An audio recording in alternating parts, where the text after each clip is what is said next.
السلام علیکم. کیسے ہیں سب؟ ٹھیک ہے الحمدللہ. Very good. اوکے, آج ہم کیا سیلیبریٹ کر رہے ہیں؟ 23 مارچ کون سی ہے وہ؟ کوئی بتائے گا کیا ہے؟ قرارداد پاکستان. ٹھیک ہے, جی جی بالکل. اچھا, اس کو قرارداد پاکستان یا قرارداد لاہور بھی کہتے ہیں. اچھا, 23 مارچ کیوں, مطلب یہ دن کیوں مخصوص ہے, کہ کیا اہمیت رکھتا ہے؟ اجلاس ہوا تھا جس میں پاکستان کو آزاد کر دیا گیا تھا. سالانہ اجلاس ہوا تھا, مسلم لیگ کا سالانہ اجلاس ہوا تھا. اوکے, فیصلہ ہوا تھا کہ مسلمانوں کے لیے ایک الگ قوم ہوگا جہاں ایگزیکٹلی اسی طرح سے. تو یہ جو سارا پروسیس ہوا تھا, مطلب 23 مارچ تک کیسے ہم لوگ پہنچے, 23 مارچ کا دن کیوں ہماری تاریخ کے اندر آیا, یہ ایک پوری ایک مطلب سیریز ہے, ایک مطلب ایک تاریخ میں, ایک ورک میں ایک چیز چل رہی ہے. وہ کہاں سے شروع ہوئی آج میں اس کے بارے میں آپ کو بتاؤں گی. 23 مارچ کی ضرورت کیوں پڑی, مطلب 23 مارچ کے دن کی ضرورت ہمیں کیوں پڑی, اس کے لیے آپ کو پوری سٹوری جو ہے وہ غور سے سننی ہے اور اچھے سے سننی ہے. لاسٹ میں پھر میں آپ سے کوسچن کروں گی. اوکے, قائد اعظم, آپ تو جانتے ہیں کہ قائد اعظم کون ہے, ٹھیک ہے, کون ہے؟ پاکستان کے بانی. اور پاکستان کا خواب کس نے دیکھا تھا؟ علامہ اقبال نے. علامہ اقبال نے کہا تھا کہ غلامی بہت بڑی لعنت ہے. ٹھیک ہے, غلامی انسان سے وہ کچھ کھلوا دیتی ہے جو انسان کہنا ہی نہیں چاہتا. مطلب کچھ ایسی چیزیں ہیں نا جو ہم نہیں بولنا چاہ رہے, ہم کسی کے بارے میں وہ بات نہیں کرنا چاہ رہے ہوتے, لیکن پھر بھی ہمیں مجبوراً وہ بات کہنی پڑتی ہے یا کچھ کہنا پڑتا ہے. ہم کوئی چیز اگر کسی سے جس طرح مانگنا نہیں تو مجبوری میں مانگنا پڑ جاتا ہے نا. ٹھیک ہے, تو انہوں نے کہا غلامی جو سی ہے نا وہ ایسی چیز ہے کہ انسان سے وہ کچھ کلوا سکتی ہے جو وہ سوچتا بھی نہیں ہے, وہ کرنا بھی نہیں چاہتا. اور علامہ اقبال نے کہا کہ میں آپ کو بتا دینا چاہتا ہوں کہ مسٹر جناح ہی مسلمانوں کے اصل لیڈر ہیں, وہ سیاست دان ہے اور وہ ایک قانونی انسان ہے. ٹھیک ہے, ان کا مزاج جو ان سے وہ قانونی ہے, میں تو ان کا بس ایک معمولی سا سپاہی ہوں. ٹھیک ہے, سمجھتے ہیں وہ خوب سمجھتے ہیں, قائد اعظم خوب سمجھتے ہیں کہ ہندوستان کا اصل مقصد کیا ہے. ٹھیک ہے, قائد اعظم سے بہتر کوئی نہیں جان سکتا تھا اس وقت کہ ہندوستان میں برصغیر میں مسلمانوں اور ہندوؤں کے درمیان جو مسئلے مسائل ہیں وہ ان کے علاوہ کوئی بھی اچھے طریقے سے نہیں سمجھ پاتا تھا. اور واقعی میں وہی اچھے طریقے سے سمجھ پائے نا, انہیں سمجھ آئی تبھی تو انہوں نے اتنا بڑا سٹیپ لیا. ٹھیک ہے, انہوں نے مسلمانوں کے لیے الگ ملک یا الگ جگہ کا جو ان سے انتخاب کرنے کے لیے پوری کوششیں کی. ٹھیک ہے, 23 مارچ کیا ہے؟ اب سوال پیدا ہوتا ہے 23 مارچ کیا ہے, 23 مارچ ہم کیوں مناتے ہیں؟ آپ سب بچوں کو 23 مارچ کے بارے میں جاننا بہت ضروری ہے. ٹھیک ہے, 23 مارچ ہے کیا, 23 مارچ کو کیوں مناتے ہیں ہم لوگ, یہ آپ کو جاننا ضروری ہے. 23 مارچ 1940 پاکستان اور برصغیر کی تاریخ کا سنہرا دن ہے. ٹھیک ہے, یہ وہ عظیم دن ہے جس دن ایک بہت بڑا فیصلہ ہوا تھا. اس دن کے موقع پر برصغیر کے لاکھوں مسلمانوں نے, ٹھیک ہے, برصغیر کے لاکھوں, 1 لاکھ سے بھی زیادہ مسلمانوں نے اپنے قائد اعظم, ٹھیک ہے, قائد اعظم کی قیادت میں مسلم لیگ کے سالانہ اجلاس میں مسلمانوں کے لیے الگ وطن کی قرارداد پیش کی تھی. ٹھیک ہے, انہوں نے یہ آواز اٹھائی تھی کہ مسلمانوں کے لیے ایک الگ وطن ہونا چاہیے. ٹھیک ہے, اور اس دن کو قرارداد پاکستان کہتے ہیں. اور یہ دن ہم کس دن مناتے ہیں؟ 23 مارچ کو. ٹھیک ہے, اب سوال یہ پیدا ہوتا ہے کہ 23 مارچ کی ضرورت کیوں پیش آئی, 23 مارچ ہمیں کیوں ضروری لگا کہ ہمیں 23 مارچ کو منانا چاہیے, یا ہمیں یہ دن کیوں ہمارے لیے ضروری تھا؟ علامہ اقبال نے بڑا خوب فرمایا تھا, اٹھ کے اب جہاں کا کچھ اور ہی انداز ہے, اٹھ کے اب جہاں کا کچھ اور ہی انداز ہے, مشرق و مغرب میں تیرے دور کا آغاز ہے. ٹھیک ہے, برصغیر پاک و ہند پر تقریباً 1 صدی مغل مسلمانوں نے جو ان سے وہ حکومت کی. مسلمانوں کا راج تھا نا پہلے. ٹھیک ہے, پھر ان کے آخری مسلمانوں کے مغلیہ دور کے آخری بادشاہ کیا نام تھا اس کا, کوئی بتائے گا؟ بہادر شاہ ظفر. ٹھیک ہے, بہادر شاہ ظفر کے دور میں جو ان سے ہے مسلمان جو ان سے ہیں ان کا زور جو ان سے ہے وہ ٹوٹتا چلا جا رہا تھا. ٹھیک ہے, وہ اور ہی معاملات میں الجھنے لگ گئے تھے.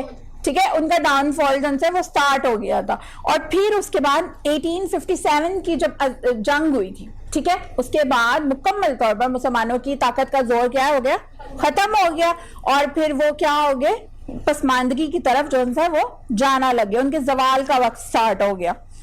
اچھا 1888 میں ہندوؤں اور مسلمانوں کے حقوق کے لیے, اب چونکہ انگریز کی حکومت آ گئی تھی نا اس ٹائم, ٹھیک ہے, انگریز قابض ہو گیا تھا بر صغیر پر, تو پھر انگریز کی حکومت میں مسلمانوں اور ہندوؤں کے حقوق جو ان سے تھے وہ پامال بھی ہو رہے تھے, ان کو ان کے حقوق نہیں مل رہے تھے.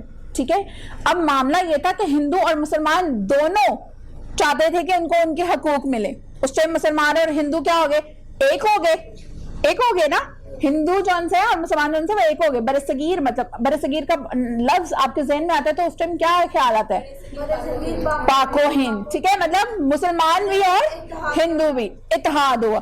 تو یہ اتحاد کہاں سے شروع ہوا تھا, یہ برصغیر کے جو مسلمان اور ہندو جو تھے, ٹھیک ہے, وہ ایک جگہ پر اکٹھے ہوئے 1885 میں, اور انہوں نے ایک جماعت بنائی جس کا نام کیا رکھا, کانگریس. کیا نام رکھا تھا, کانگریس.